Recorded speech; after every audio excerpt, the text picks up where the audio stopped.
pregunto a los presentes si no se han puesto a pensar que esta sierra es de todos y no del que tenga más.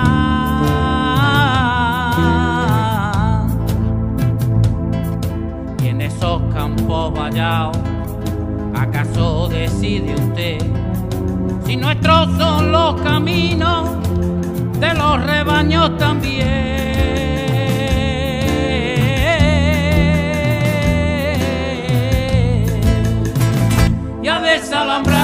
Desalambrar, que la sierra es tuya, nuestra de aquel, de Pedro, María, de Juan y José. Ya desalambrar, que la sierra es tuya, nuestra y de aquel, de Pedro, María, de Juan y José.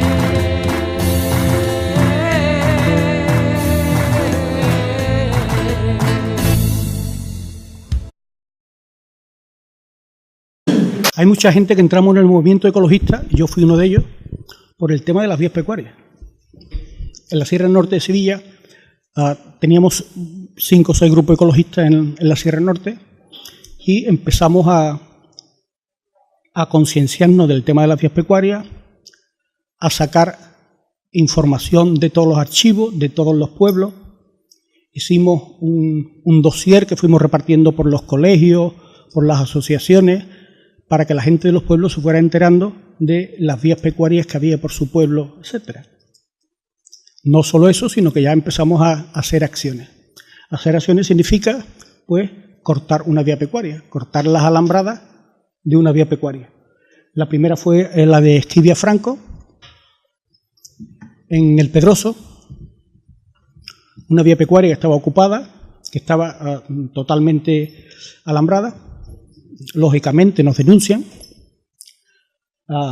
Carlito, el del Pedroso, y la mujer tuvieron que ir al juzgado y al final ganamos el juicio. Esquivia Franco recurrió a la audiencia provincial y volvimos a ganar el juicio.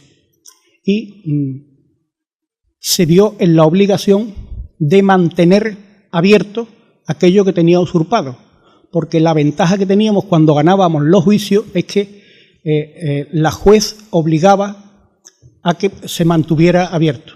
Digo esto porque ahora voy a explicar otra cosa que ocurrió. También cortamos al Marqués de Carranza, una vía pecuaria. Nos denunció, pero luego al final retiró la denuncia, no pasó nada. Y a la finca de los la que ahora es la finca de los Benjumea, que es la dehesa de Campo, que luego hablaremos también de ese tema. Cortamos la alambrada y allí había más guardias que gente, que íbamos alrededor de 60 o 70, pues más guardias y más escopeta había allí por el otro lado de la valla. La cortamos y ganamos el juicio también.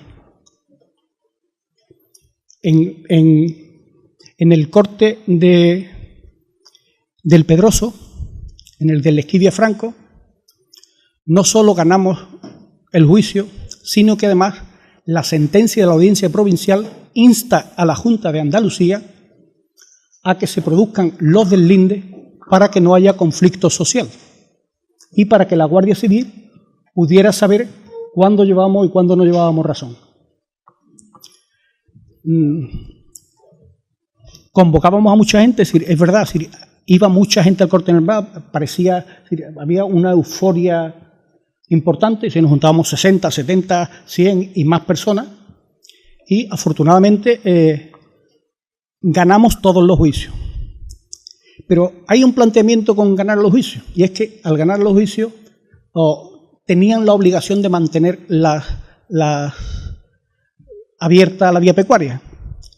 ¿Qué es lo que hacen? Nosotros seguimos cortando alambradas, al Mario Conde, otra vez al Marqués de Carranza, y al Benjumea otra vez, nos metimos en la boda del Arrocito porque pasaba una vía pecuaria por la puerta por la puerta de la ermita y nos colamos todos. ¿Pero qué hacen? ¿Qué hacen los caciques? Son muy listos. Asaja le dice a los caciques, cuando corten los ecologistas, dejadlo. No denunciarlo, porque como os denunciéis y os lo ganéis, mantenéis esto abierto. Ustedes no denunciarlo ni nada, sino simplemente cuando se vayan, colocáis otra vez la Alhambra, que la mayoría de los kilómetros que dicen que están deslindados, dicen que alrededor de 8.000, yo creo que esos 8.000 kilómetros de vías pecuarias deslindados, una parte son ciertos que están deslindados en firme y otras de esos 8.000 hay muchos que son expedientes caducados. En el tema de las deslindes caducados, hay fórmulas para hacerlo, y es, una vez caducado el expediente, se puede abrir de nuevo y recuperar todas las actuaciones que se han hecho, con lo cual la inversión y los costes del deslinde son mínimos. Hay otro tema que se da con los deslindes, y es, cada vez que se produce un deslinde, se dice por dónde va la vía pecuaria, qué anchura tiene, de dónde a dónde va, los puntos GPS que se cogen, pero también se dice en todos los expedientes de deslinde quién tiene usurpada la vía pecuaria. La gente piensa que las vías pecuarias son caminos, pero no son caminos. Las vías pecuarias son pastizales. Pastizales de aprovechamiento ganadero para el movimiento del ganado. Por eso tienen esos metros que deben de tener. Si una vía pecuaria es grande es porque es de una distancia grande. Si tiene 75 metros es porque tiene que cruzar España entera un rebaño de ovejas, o de vaca o de lo que sea. Por lo cual eso significa que no puede andar un coche, como está diciendo Juan, que coja un coche y una bicicleta. No es mantener el camino, hay que mantener la extensión. Porque ahí es donde está el mantenimiento de esa biodiversidad, de todo lo que hay en torno a una vía pecuaria. Que no es un camino público más, no, es un pastizal. Eso, sino que muchas veces le ponen un camino alternativo a lo que tenemos, ¿vale? ¿Pero alternativo qué? ¿Que ande 25 kilómetros por una pista cerrada? ¿Dónde beben los animales? ¿Dónde paran? Que hacemos una pequeña transhumancia, que no es una transhumancia larga, se llama transterminancia.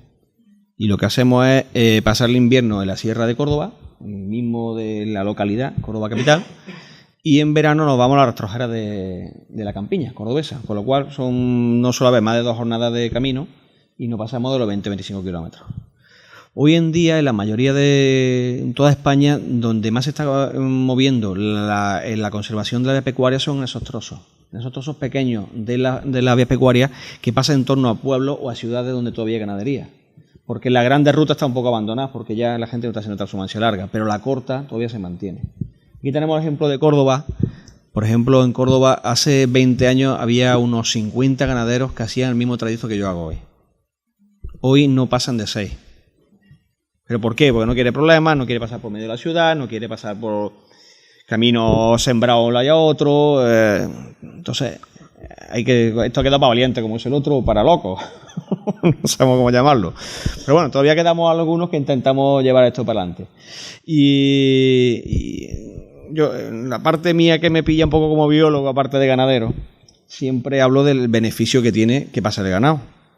No solamente ya el aspecto lúdico, sino hay muchas más cosas. 1000 ovejas, a lo largo de un día, difuminan y dispersan en una vía pecuaria 5 millones de semillas.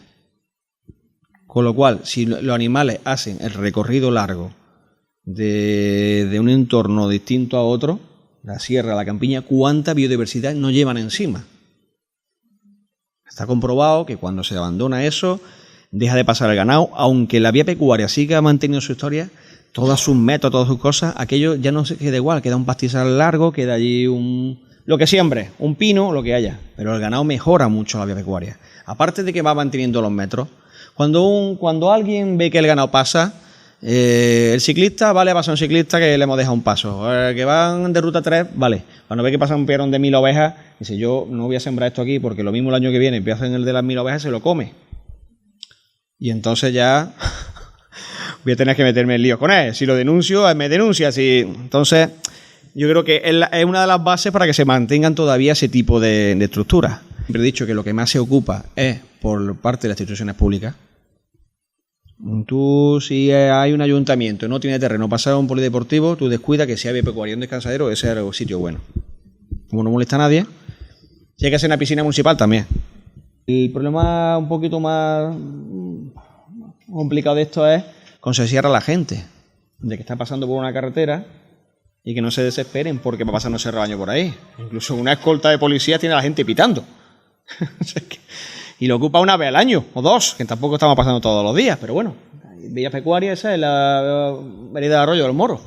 Fíjate que sencillo, pasa ahí y la gente no echa cuenta que es una vereda. Bueno, pues eso llega, baja por Vía Parque y llega hasta aquí. Llega aquí y tenemos el descansadero que está en las delegaciones de la Junta. ¿Sí? Y donde está el parque de los bomberos. Y donde está el cuartel de la policía local. Todo eso es un descansadero de 30 hectáreas. Entonces, cuando la tierra es fácil de roturar, salvo que tú metas esto, ¿sabes por qué pasaba esto? Porque a ese camino no llevamos nosotros más de 10 años sin pasar. Este año cambiamos a unos pastizales, a una finca nueva, porque la que siempre hemos ido otros años, este año había sembrado un cultivo que no era bueno en los pastos y nos fuimos un poquito más para allá. Y volvimos a esa. Y ese camino antes lo andábamos sin problemas. Cuando te tiras 5, 6 o 7 años sin pasar por ahí y el ganado no arrolla, pues va dejando, de aquí por si pasa un ciclista o a uno de estos andando que dicen que aquí no hay alambre, aquí no nadie pone pruebas, pero ese es un camino, ese es el problema que tenemos más grande aquí. Porque luego las grandes vías pecuarias, cuando entra el ganadero, la gente se respeta. La gente no respeta al ciclista que va andando, los otros. Cuando tú vas con el ganado. La mesta no es que aparezca hoy en día. La fecha de creación, Alfonso X, 1273, cuando reúne a todos los pastores de León y Castilla y se crea el honrado concejo de la Mesta. Ellos al principio, sus fondos documentales eran muy simples, eran unas actas que se hacían periódicamente y se iban levantando, pero con el tiempo se iban incorporando más documentación. De hecho, el archivo está estructurado y tiene 4 partes diferenciadas, donde vienen ejecutoria y sentencias, privilegios, ordenanzas y libros, ¿vale? Y para cada término municipal se puede consultar. ¿Me explico? Es decir, tú puedes acceder al archivo, el archivo está en la calle Serrano en Madrid, está bien colocado, y están depositados todo el archivo que era de la Mesta y que pasó a la Asociación General de Ganaderos, aparece allí depositado. En principio se hizo un depósito, simplemente para tenerlo allí, y en el año 94-95 se compró ese depósito, ya es consultable, tiene problemitas de que está microfilmado y no, para obtener la documentación es un poco costoso, pero puedes acceder a esa documentación. Y la cantidad de información que aparece es sorprendente. Yo aquí tengo el de Castiblanco de los Arroyos. El primero hace mención al propio proyecto de clasificación de las vías pecuarias, donde la asociación de ganaderos, donde se comunicaba a la asociación de ganaderos que se iba a hacer el proyecto de clasificación de las vías pecuarias y se remite la documentación. Y el segundo es toda la histórica, y vienen documentos firmados por el alcalde constitucional de Castiblanco de 1870, donde dice las vías pecuarias que existen, por dónde discurren, se pide información y se hacen pleitos. Hace unos años pues se hizo un plan de recuperación de vías pecuarias. Según este plan de recuperación de vías pecuarias, hablando de Deslinde, simplemente, pues teníamos tres... Si quieres, puedes mirarlo aquí. Se establecían 3 prioridades, de manera que para el año 2010, la prioridad 1, tenían que estar deslindados 10.000 kilómetros, con la prioridad 2, que era para el 2015, 18.000, y con la prioridad 3, que era para 2020, que se suponía que se acababa este plan, pues eran 25.000. 10. Bueno, pues eso, que para 2015 estamos en 8.879 o poco más.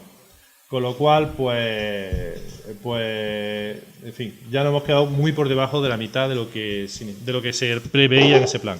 Quiere decir que en el año, este plan, no me acuerdo muy bien, pero este plan era del año 2001. Es decir, que en el 2001 se plantea un plan de recuperación de vías pecuarias, se intenta, digamos, por lo menos, seguirlo hasta el año aproximadamente 2010. Bueno, aquí tenemos la evolución de estos deslindes. Como veis, pues hasta el año 2010, pues bueno, hay una cierta coherencia, un cierto mantenimiento. A partir del año 2010, pues caída brusca, y en el 2014 cero, y en el 2015, por lo que dice Inmaculada, 0 o casi 0. Nada, casi nada. Es decir, que evidentemente hubo una voluntad política cuando se hace el plan de recuperación de vías pecuarias, hubo una voluntad política durante 10 años aproximadamente, y esa voluntad desaparece a partir de 10 años. ¿Que hay crisis? Sí, hay crisis. Bueno, pero hay crisis para todo. Lo que no puede ser, pienso, que sí, que otras muchas cuestiones han pasado del 100 al 80. Pero aquí hemos pasado del 100 al 0. Bueno, yo había preparado una presentación un poco desde el origen, comentada con él, entendiendo que hubiera personas que pudieran estar más ilustrados, ¿no?, del tema de la gestión de vías pecuarias y personas menos ilustradas. Entonces nosotros somos una administración y nosotros tenemos que actuar bajo un marco jurídico, y el marco jurídico nos lo marca la Ley de Vías Pecuarias y la doctrina de la jurisprudencia. El acto de clasificación es el acto esencial de una vía pecuaria. Puede haber 20.000 legajos, 20.000 historias documentales de esa vía pecuaria, pero si no hay un acto declarativo, no hay dominio público. Y el dominio público nace con el acto de clasificación. Todas esas características, esas prerrogativas de inalienable e imprescriptible aparecen, surgen en el mismo momento de la clasificación. La clasificación se hizo en distintos momentos de nuestra historia. Tenemos desde el siglo XVIII hasta el siglo XIX y la gran parte en el siglo XX. Esas clasificaciones se harían con mayor o menor rigurosidad documental, pero es lo que hay. Y es un acto firme, consentido, y no cabe revisión de oficio. Y no lo dice la Junta de Andalucía, lo dice el Tribunal Supremo. Incluso si apareciesen legajos contradictorios, pero no por capricho, sino por un principio de seguridad jurídica de los ciudadanos. Si aquello está declarado como vía pecuaria y 20 años después aparece un documento que podía haber sido conocido en el momento del acto de clasificación y nadie lo puso en valor, esa vía pecuaria se constituye allí con todas sus prerrogativas. Cuando hemos procedido a clasificar vías pecuarias, evidentemente se han extraído, son legajos, están microfilmados y no están disponibles al uso, sino que requiere un tratamiento previo. Cuando la Consejería de Medio Ambiente asume las competencias en materia de vías pecuarias, que es en el año 94, la primera labor que realiza es la creación del Fondo Documental. Ese Fondo Documental está nutrido de todo el fondo del Archivo Histórico Nacional, del archivo de la Dirección General de Ganaderos del Reino y toda la documentación que existía hasta ese momento en el ICONA. No se limita al vuelo americano. Desde el siglo XIX, el Real Decreto, las vías pecuarias, ya a partir de ese momento es cuando se consideran dominio público, antes no, pero hasta estos momentos actuales sigue teniendo la naturaleza de dominio público. Y lo dice una norma, y eso es muy importante, no lo dice su propia naturaleza, es un bien de dominio público artificial, requiere una intervención administrativa para que sea dominio público. No estamos hablando ni de un cauce fluvial, ni estamos hablando de un mar. Estamos hablando de un dominio público que crea la acción legislativa. Bueno, el deslinde debe ajustarse estrictamente al acto de clasificación. Vuelvo a hablarte de ti. No podemos basarnos en otros antecedentes que contradigan, no que complementen todos los del mundo, todos los que nos ayuden a localizar esas líneas base que definen la anchura de la vía pecuaria, bienvenidos sean. Pero los contradictorios no, porque el artículo 8 de la Ley 3/95 dice: el deslinde se ajustará al proyecto de clasificación. Si hay un legajo que dice que el descansadero está situado a 10 kilómetros, pues mire usted, no. Lo que diga el proyecto de clasificación, sin perjuicio de incorporar toda la documentación que nos pueda servir de base para la identificación de la vía pecuaria. El deslinde no aporta nada, digamos, en el itinerario, en las características, simplemente materializa las características dadas por el acto de clasificación. El efecto, pues que declara la posesión y titularidad a favor de la Comunidad Autónoma de Andalucía. Y aquí tenemos otro problema, gordo, que es con los registradores. Cuando elevamos nuestro título de propiedad, que es el deslinde, los titulares registrales están protegidos por los registradores. Y ahí empezamos otra guerra jurídica entre quién prevalece, el deslinde o el título inscrito en el registro de la propiedad, porque el registrador es muy reticente a rectificar sus protegidos registrales. No voy a entrar tampoco en esta materia porque también es muy compleja. Las vías pecuarias no son pastizales, pero bueno, son rutas. Son rutas o itinerarios que utiliza el ganado o ha venido utilizando el ganado. Evidentemente, el ganado necesita comer en esos desplazamientos y lo que allí se produzca es utilizable por el ganado. Es más, la ley dice que los frutos de aprovechamiento se podrán vender cuando no sean utilizados por el ganado. O sea que la prioridad de las vías pecuarias, el uso prioritario de las vías pecuarias, es el tránsito ganadero. Y desde el año 74 las comunicaciones agrarias también. Son los dos usos prioritarios de las vías pecuarias. Y como uso complementario o compatibles están los turísticos recreativos. Pero eso están en tercer lugar. Es el ganadero el uso principal. Bueno, esto es el deslinde que a partir del 2010, pues la competencia en los suelos urbanizables la tienen los ayuntamientos, la autorización de uso, o sea, la Consejería de Medio Ambiente, en las vías pecuarias que transcurren por suelo clasificado como urbanizable, aunque la vía pecuaria tenga su especial clasificación de suelo no urbanizable de especial protección, pero las que transcurran por sectores declarados como urbanizables, la competencia pasa a las entidades locales desde el año 2010. La desafectación es otra figura, otra potestad, que es desproteger a ese terreno de la condición de dominio público. Y esto está muy restringido tanto por la Ley de Vías Pecuarias en el artículo 13, pero está permitido en la ley, como en el reglamento de Andalucía. Y es cuando ha perdido las características de dominio público, como puede ser el que se haya transformado en algo distinto, por las circunstancias que sean, por inactividad administrativa, por el paso del tiempo, por lo que sea, o porque la vía pecuaria ya no tiene continuidad con el resto de las vías pecuarias, pero es restrictivo, pero sí es posible, jurídicamente. Otros temas que tenemos, que también nos han tumbado bastantes deslindes de vías pecuarias, es coincidencia con zona militar. Y eso nos ha pasado aquí muy cerca, en Cerro Muriano, la vía pecuaria, la Cañada Real Soriana, a su paso por la dependencia o instalaciones militares, la deslindamos, el Ministerio recurrió ese deslinde y los tribunales, el Tribunal Superior de Justicia, no, el Tribunal Supremo entiende que prevalece el interés del dominio público militar con respecto al dominio público de la vía pecuaria.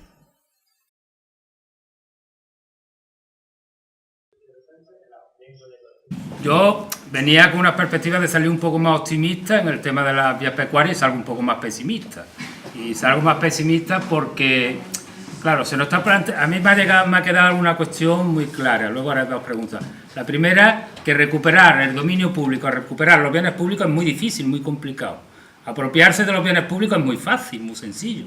Es decir, es de lo más sencillo que es del mundo. Es decir, todos hemos visto cómo pasa una vía pecuaria por aquí, pasa mañana, ponen una cancela. Y bueno, y resulta que ahora tenemos que deslindar, tenemos que hacer no sé cuánto, lo otro, un procedimiento enorme. Y la persona que ha puesto la cancela no ha tenido nada más que poner todo hierro y poner la cancela. No ha tenido que hacer ningún tipo de procedimiento. Luego, por tanto, creo que en este país algo nos falla cuando lo público se pierde con tanta facilidad y los privados pueden apoderarse de lo público con mayor facilidad todavía. Algo está fallando en el tema del plan de vías pecuarias, porque si no, no tendríamos el resultado que tenemos. Partimos de que el particular tiene muchísimos derechos y los ciudadanos tenemos un derecho que está recogido en la Constitución, en nuestro artículo 19, que es el derecho de paso a pasar por un vial público. Una vía pecuaria, en el momento que está clasificada, es un vial público. La Junta de Andalucía hizo una ley para vías pecuarias, precisamente para protegerla, pero coño, también la ha protegido que no podemos abrirla. ¿Me explico? Ahí están los resultados. Entonces tenemos que buscar fórmulas, no nosotros, sino nuestros políticos, hacerles saber que a la ley de vías pecuarias habrá que hacer una propuesta no de ley para que precisamente no tengamos estos encontronazos que tenemos, sobre todo en el tema jurídico, que es el que nos ha parado, porque hemos gastado muchos recursos humanos desde que empezó el plan de vías pecuarias y también, sobre todo, con el tema de la SAC que nos echamos los deslindes para atrás. Entonces, habrá que ir a las instituciones políticas y decirle que esta ley a nosotros no nos sirve porque no nos garantiza el derecho de paso tal como está ahora mismo. Me lo puede garantizar dentro de 20 años, pero ahora mismo no. Entonces es un derecho que los ciudadanos tenemos y queremos que nuestros políticos se pongan a trabajar. Y después, otra sugerencia que os hago desde para las administraciones, el poquito dinero que llega a las vías pecuarias, si es posible, que invitéis a las plataformas sociales también a ver cómo gastamos esos dineros, que no solamente sea una decisión política o una decisión de los técnicos. Y si nos equivocamos, pues nos equivocamos todos. Te comento, cuando hicimos el plan de vías pecuarias, lo que se hicieron fueron encuestas en las comarcas ganaderas. Y fueron las OCA, ¿no? Y los inspectores veterinarios de los movimientos de ganado, donde tenéis registrado dónde se mueve, dónde va. Y la prioridad para ese uso ganadero, la prioridad máxima se determinó en función del uso actual de esas vías pecuarias. Y ese uso no justificaba muchos kilómetros de vías pecuarias. Entonces se dice que de lo que no se usa se abusa. Entonces, lo que está claro es que la decadencia primera, bueno, el tema de las vías pecuarias es un tema histórico, o sea, la detentación del agricultor hacia el camino, eso existe en plena transhumancia de la Edad Media, que tenían que estar los visitadores midiendo y controlando quién no se estaba comiendo una vía pecuaria. O sea que es un tema que nos viene de toda la historia de las vías pecuarias. Pero realmente, cuando esa función principal por la que se crean, porque no se crean para otra función, sino que es para el traslado de ganado, disminuye, decae el interés de las legislaciones protectoras porque no encuentran ese sentido. Y ahora con la nueva legislación, que ya no está nueva, la del año 95, se refuerza a través de otros usos, pero no es el uso original de la vía pecuaria. O sea, la decadencia de la ganadería, como veterinaria sabes que ya los regímenes semi-extensivos, intensivos, es el que se está utilizando. El traslado de animales es una profesión que parece que ahora está otra vez en fomento, ¿no? Que se pretende favorecer, pero a partir de cursos de formación y de incentivo para que no se pierda. Buenos días, me llamo Vicente Narejos, he venido con mi compañero Manuel Pamies desde Torrevieja, el municipio. Entonces nosotros llegamos a esto de la defensa de los caminos públicos porque el único paraje que quedaba sin construir en el término es una cala que podéis ver por aquí en alguna de las fotos que aparecen, se llama Cala Ferris, y era el único que yo conozca palmeral del Mediterráneo que queda virgen todavía. Es una finca de unas 20 hectáreas que el propietario no tenía necesidad de construir porque tenía muchísimos más terrenos, ha ido vendiendo y ha ido construyendo urbanizaciones y vivía muy bien. Y el hombre tenía cierta sensibilidad por el trocito ese de mantenerlo conforme estaba. Sucede que muere la persona esta y los hijos pues lo que quieren es piratear todo aquello. Pues empieza a pedir permisos, a pedir licencias a costas, a carreteras, a medio ambiente, y total que como es una finca privada, pues al final, después de un proceso de unos 2 años, le conceden todos los permisos y lo vaya todo. Y cuando lo vaya, hay una de las fotos que se ha visto antes con las alambradas, que deja un espacio de 6 metros al nivel del mar. Del mar hasta allí 6 metros. Y que Costas le había marcado por dónde podía vallar y por dónde no podía vallar. Empezamos a darle vueltas a toda esta historia y nos pasan un comunicado, una documentación, un vecino de allí del pueblo, como que hay una cañada real. Y ¡pum!, se nos enciende una lucecita. Empezamos a investigar y resulta que hay una cañada real. Vamos al ayuntamiento y nos dice, pero si eso, ¿cómo va a haber una cañada de cabras? Y por eso, pues los típicos comentarios. Seguimos investigando, lo mandamos a la Consejería de Medio Ambiente. La Consejería de Medio Ambiente dice, efectivamente, hay una cañada real, hay que proceder al deslinde, hay que retirar la valla y hay que respetar los 75 metros del eje. Esto significa retranquear la valla como mínimo 75 metros. Y esto supone que la mayoría del palmeral entraría dentro de este espacio de protección de la cañada real. ¡Pum!, se nos enciende una luz, apostamos por ahí, le exigimos al ayuntamiento que revoque la licencia. Entonces lo que hace es un estudio de revisión de licencia y el objetivo del ayuntamiento es convertirlo en un parque municipal como espacio protegido. Y las dos consignas que mantenemos nosotros es uso público y protegido del paraje natural de Ferris. Esas son las dos palabras con las que nos hemos puesto de acuerdo la gente que formamos la plataforma esta y que últimamente hemos invitado a todos los partidos de la corporación con representación o sin representación y prácticamente todos nos están apoyando, excepto lo que es mal gestionar honesto. Estamos en esa conflictividad, en esa historia de conseguir la protección de todo ese paraje utilizando la Cañada Real como un camino de servidumbre que pasa por todo el pueblo porque llega a unos descansaderos más adelante, pero utilizar la Cañada Real como para paralizar esto y convertir esta finca a medio medio plazo en un uso público y protegido de toda la ciudadanía de la costa sur del municipio de Torrevieja. Yo pregunto a los abuelos qué camino he de tomar. Me responden añorantes, cañadas no quedan ya.